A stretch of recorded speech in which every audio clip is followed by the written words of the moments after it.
and we have already explained.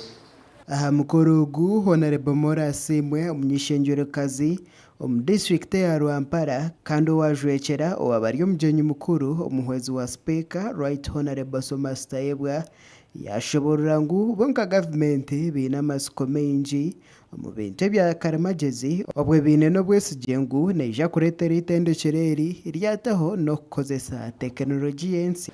We expect this faculty to be at the forefront, fully embarking on and leading the latest computing technological evolution that is sweeping across the globe.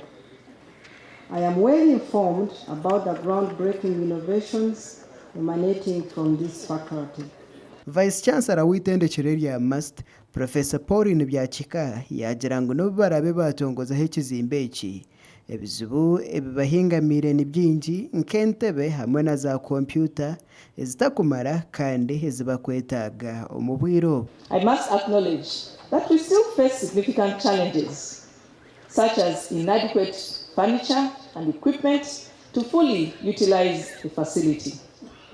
We urgently need this furniture and computers and other ICT equipment to ensure that our students receive the best possible hands-on education. Pauline yayongera yagira ngu tukwigura kizimbi kyonka bitu nibataho n'omuhanda gwo kwigura emigisha y'abeegi nk'okuba bebembezi ba nyensya abayiya n'okubaho obushobozi bwo kugonjora ebizibu bitari bimwe na bimwe. We are not just commissioning a physical space.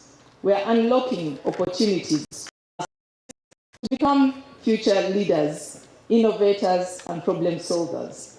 Nabasa Everest Dean wa Faculty ya Computer and Informatics yasima obwebembezi bwa President Museveni hamwe n'okwikyereza omu nkora ya tekinologi y'ensya. The President of the Republic of Uganda, General Yoweri Kaguta Museveni, for his visionary leadership and unwavering belief in information communication technology as a transformative tool for national development. Through his guidance, Uganda continues to embrace digital transformation as a key driver to socio-economic progress.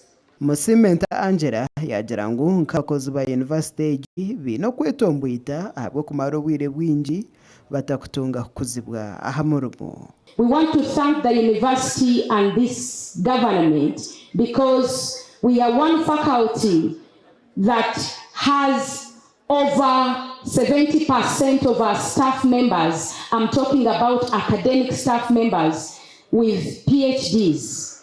However, we have had a challenge of people staying on their positions for a long time without being promoted. Amakuraga gasha kwa Susan Arino Mukisa. DJ, you did your role. Thank you.